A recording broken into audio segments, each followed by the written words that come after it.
tied with the Jaguars. The winner of this game in Jacksonville will hold the top spot in the AFC South. Now, per ESPN analytics, the Colts would have a 61% chance to win the division with a win. Jacksonville, a 64%. Both fall to just 19% chance with a loss. All of that makes sense with identical records. How much does this Colts game plan on Sunday hinge on Jonathan Taylor, RC? I think it starts and ends with Jonathan Taylor. When you look at the success of this team early on in the season, it was incumbent on Jonathan Taylor being able to create explosive plays, put the football in the end zone, and then Daniel Jones in that passing game being able to evolve off of what Jonathan Taylor was doing. When you look at the losses that we've seen down the stretch of this season, whether it's Pittsburgh, Kansas City, the Houston Texans, they were able to stifle Jonathan Taylor and then put pressure on Daniel Jones, especially in important situations. And so if I'm Shane Steichen, I'm thinking that Jonathan Taylor is my priority. And then defensively, Jonathan Jones. I mean, he plays corner, so it's like Daniel and Jonathan.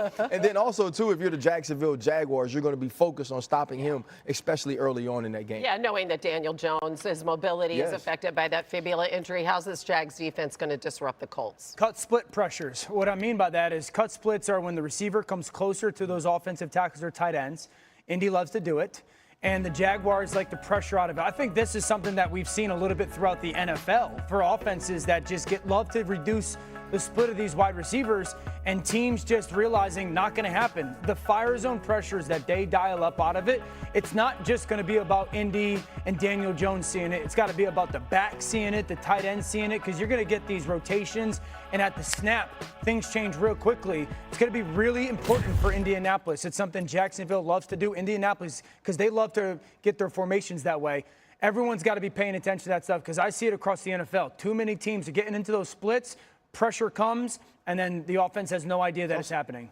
Yeah, also, it's about Indianapolis getting to Trevor Lawrence as well. I mean, Trevor Lawrence has been pressured a ton this season, and if you give any type of sticky coverage on these receivers for the Jaguars, they're dropping the balls left and right here. So, to me, this is, we can talk about Jonathan Taylor, Daniel Jones injuries, Shane Steichen, et cetera, et cetera. Like, that's all well and good and obviously important, right? But, like, to me, I'm looking at this Colts defense and saying, you did a great job against Patrick Mahomes and the Kansas City Chiefs. Like, you did an awesome job.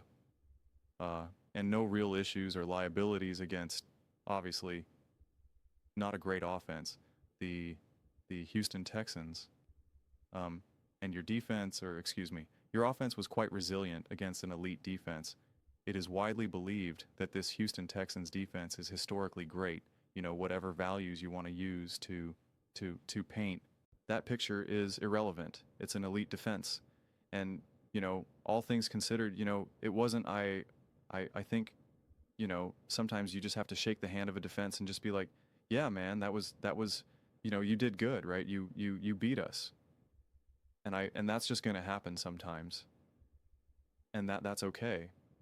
And so that's why I'm just looking at this from like a Colts perspective, from the Colts perspective, and looking at defense of like this Jaguars offense has been really kind of a roller coaster riding all over the place.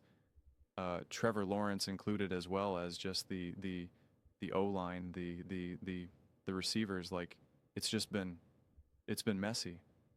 And when you are messy offensively, if you're going to trust your defense, that is what needs to be exploited. I mean, I think the defense, for the most part, has played really great this season. And some of the scores are even somewhat misleading, like going up against the Steelers and giving up 27.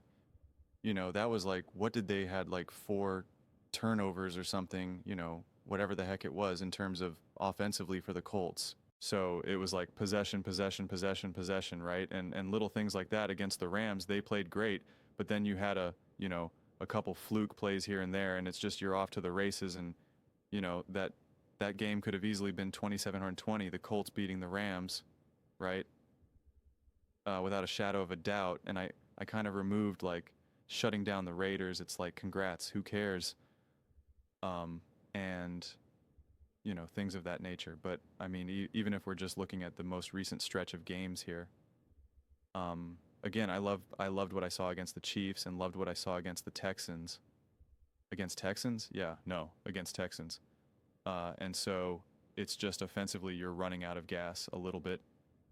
But I just think going up against this Jags offense, there is potential to significantly disrupt this and not need a whole lot out of this offense. If you're able to hold the Kansas City Chiefs to 23 points, you should be able to hold the Jags to a lot less than that.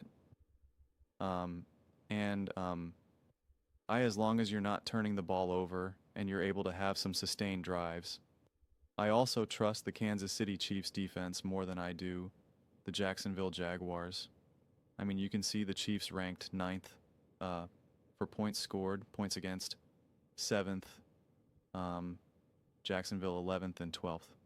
And so that's why that Colts-Chiefs game to me really signaled a lot. Even if the Chiefs don't pull this off and end up getting into the playoffs and, you know, kind of saving their season, I still stand by this. They are an incredibly difficult team to play, and they might not have all the magic and the juice that they once had, but they are so well coached, so buttoned up, that you really need to bring your A game. And the Colts did not, right? That, to be very clear, I think that was more about the Colts losing than the Chiefs winning that game. But it still signaled to me that, like, you're there, though. You deserve an invite to the party. You weren't you know, out of, you know, you weren't what's the word I'm looking for? You weren't you didn't stick out. You weren't kind of like, oh, the Colts showed to be fool's gold. It was like, no, you just needed to make another play or two. Really, just one more play and then you're good. There you go. You got it. You get the win, and here you are. And so, you know, but you lose that game, you lose to the Texans, you start to kind of like be like, oh man, are we starting to circle the drain a little bit? Like, are we collapsing? And you saw the odds before, right? It drops down to like 9% or something. And now you're going up to the Jags, which I think for the most part are a little inflated, honestly. Maybe I'm downplaying them too much, but like, I just haven't really liked much of what I saw out of the Jags, honestly. I mean, Trevor Lawrence is top 6 in dropbacks with pressure, and he's second in drop passes. Okay, so he's getting pressured a ton, and his receivers are dropping the ball a ton.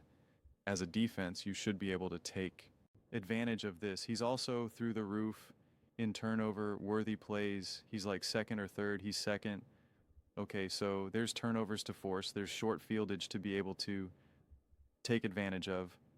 There's pressure for you to generate. Like, I think Dan's got it a little bit backwards where he's focused on the defense of the Jags.